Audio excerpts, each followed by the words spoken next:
On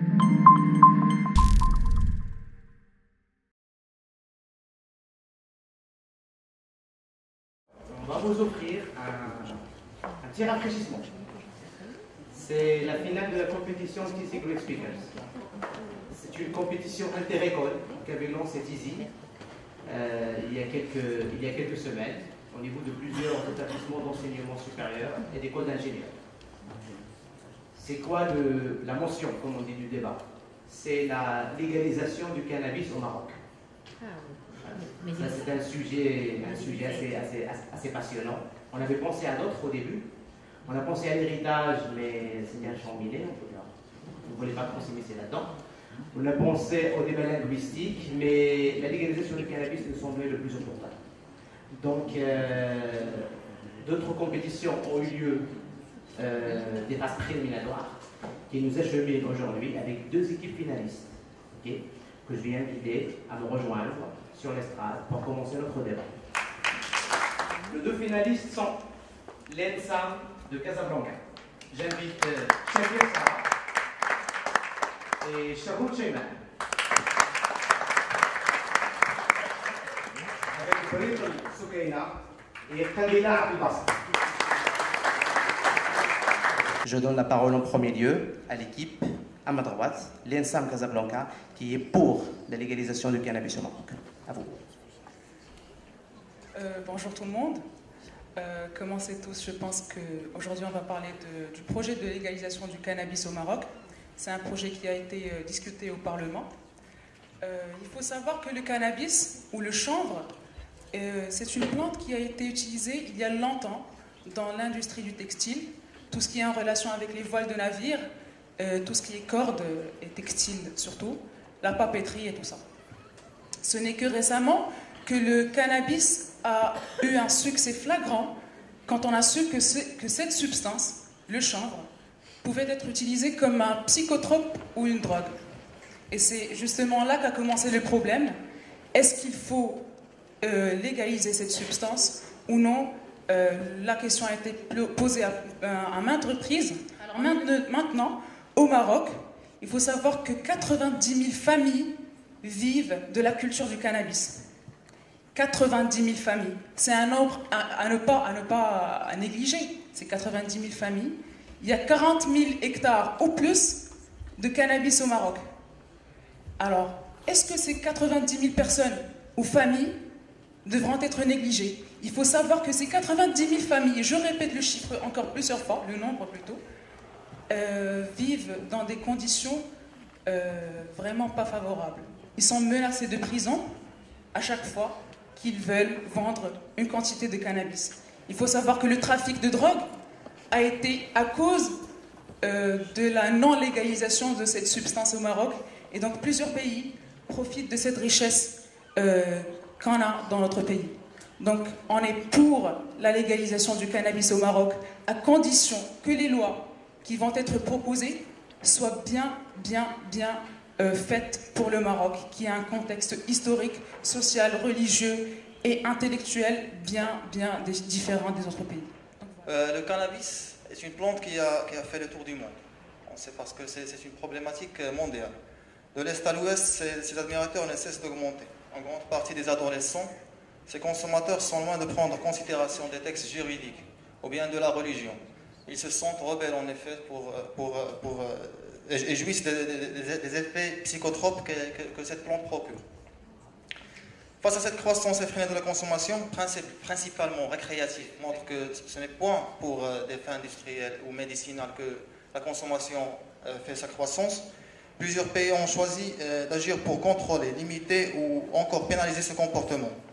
Et pourtant, la polémique est toujours à son apogée. L'efficacité des mesures prises et pour la morale et pour les traditions de certains pays ne sont pas conformes aux solutions proposées. Le Maroc, il est parmi les premiers exportateurs et producteurs de la plante. Et aussi, comme plusieurs pays, il en consomme une partie considérable. Il est clair que le résultat de la répression de cette plante est insuffisant. Mais faut-il encore poser la question sur la légalisation des cannabis? Existe-t-il une autre alternative que de légaliser?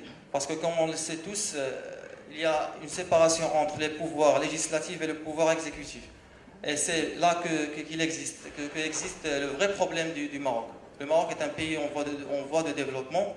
Il diffère des autres pays déjà en croissance, des pays industriels comme existant en Europe. Alors le vrai problème est dans le pouvoir exécutif. Est-ce qu'il peut suivre les législations proposées? Toujours face aux fonctions biaisées de ce système exécutif mal contrôlé jusqu'à maintenant, il faut vraiment penser aux questions fondamentales de l'État, à savoir la religion, la sécurité sociale et de la population consommatrice et de la population productrice. Bonjour tout le monde. Donc de ma part, je vais commencer avec quelques chiffres parce que personnellement pour moi c'était assez frappant. Ce qu'il faut savoir, c'est que le cannabis, c'est une grande richesse pour le Maroc. C'est une richesse qui s'étend sur plus de 45 000 hectares au Rif marocain. Et c'est une richesse qui fait que plus de 90 000 familles bénéficient de cette richesse et qui leur permet d'avoir un revenu annuel qui va au-delà des 40 000 dirhams. Ce qu'il faut savoir aussi, c'est que sur ces 45 000 hectares, on a la possibilité de construire un business qui peut faire un revenu de 10 000 à 15 000 dirhams par hectare, sachant qu'un hectare, il peut produire 4 à 5 kilos de résine de cannabis. Ce qu'il faut aussi savoir, c'est que cette culture-là, c'est qu'il y a des offres qui font qu'on puisse offrir 10 000 à 15 000 dirhams le hectare. Donc, c'est un revenu qui dépasse les 114 000 milliards de dirhams marocains ou 13,5 milliards d'euros. Même pour l'instant, cette culture-là qui est faite clandestinement, qui est une industrie souterraine, elle apporte plus de 10% du PIB marocain.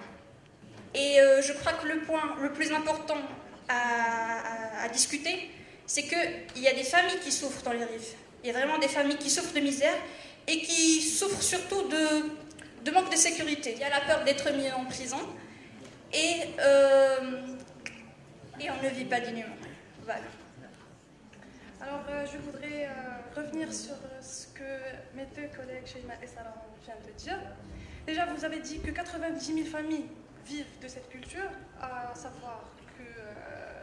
je veux juste mentionner qu'en fait, le revenu annuel des familles, le revenu brut annuel des familles, c'est 10 000 dirhams par an. En fait, ceux qui bénéficient réellement de la culture du cannabis, c'est les trafiquants. Ce n'est pas les familles qui en vivent. J'ai bien mentionné que c'est un revenu de 10 000 dirhams annuel, alors que le cannabis que l'on vend en Europe, puisque le trafic c'est pour exporter le cannabis en Europe, en fait ça se vend à 7 $ le gramme en Europe. Donc vous voyez un peu la chose, c'est que c'est le trafic qui fait défaut. Je dirais aussi que vous avez évoqué le point de légaliser pour arrêter le trafic. Excusez-moi, mais je vois mal comment légaliser pour arrêter le trafic. Si déjà, avec la prohibition, on n'a pas pu arrêter le trafic, comment est-ce qu'en légalisant, en donnant une vitrine légale, en affaiblissant l'interdit, en banalisant l'usage du cannabis, comment est-ce qu'en faisant tout cela, on pourrait réduire le trafic? Donc, vous avez aussi parlé de lois. Vous avez parlé de lois qui soient bien faites. Moi, je dirais plutôt qu'il faut des lois bien appliquées. Les lois bien faites, elles sont déjà, aujourd'hui, là. Il y a des lois qui veulent justement interdire l'usage du cannabis. Pourtant, on voit que le pouvoir exécutif ne suit pas le pouvoir législatif. Donc justement, s'il faut se poser une question, c'est comment bien appliquer des lois au Maroc? Comment renforcer le système et l'approche sécuritaire? C'est-à-dire, il faudrait penser peut-être à une approche éducative. Il faudrait peut-être renforcer les associations de quartier, moi je dis. Il n'y a pas que le système sécuritaire sur lequel on devrait compter.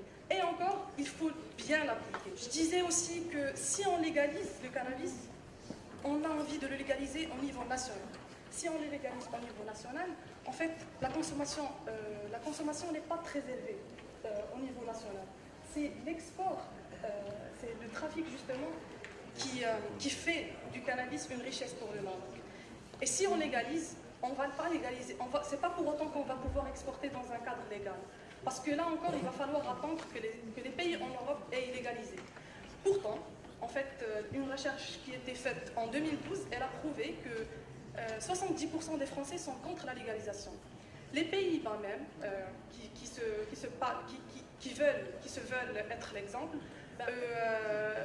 ces coffee shops ont fait des Pays-Bas une plaque tournante du trafic.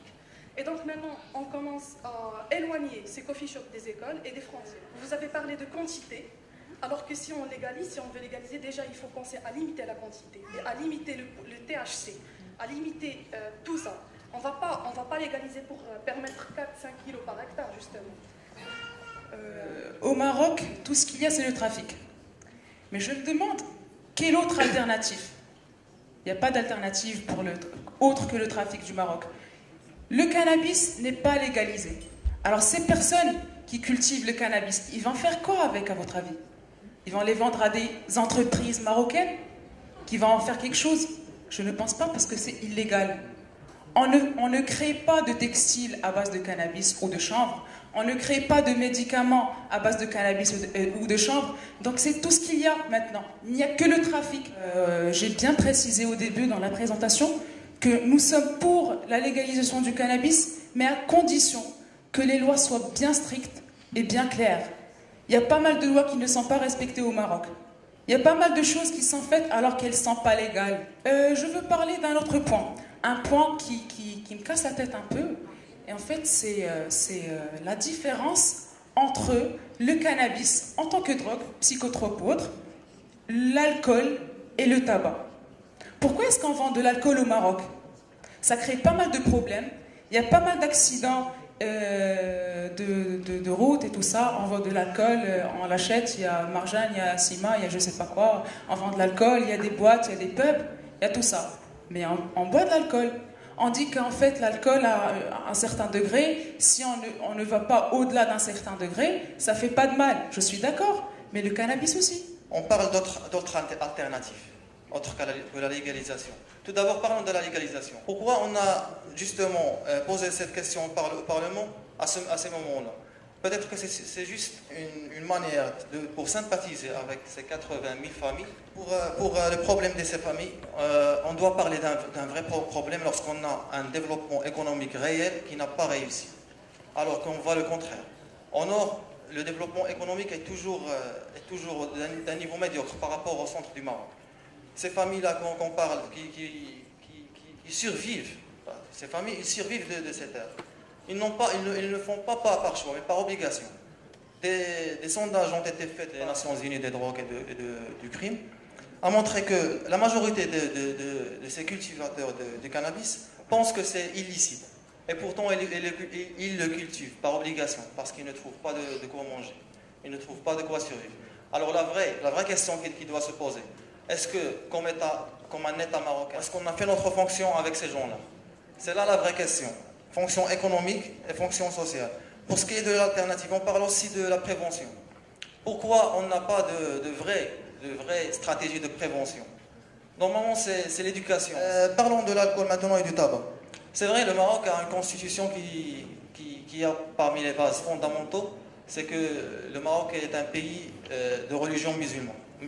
On n'est pas un pays laïque. Alors, même pour l'alcool, pour légaliser l'alcool, on a écrit par le texte que l'alcool est autorisé pour les gens étrangers au Maroc, pas pour les musulmans marocains. Alors, posons-nous la question, est-ce que cette loi légale qu'on a au début, qui a commencé par des simples débats comme celui-là, est-ce que vraiment cette légalisation a fait son objectif? Alors, la question qui doit vraiment se poser, c'est en termes de notre culture, de notre société. C'est vraiment la question de est-ce qu'on accepte les cannabis pour nous, pour nos enfants, dans cette société? C'est la question qui doit se poser.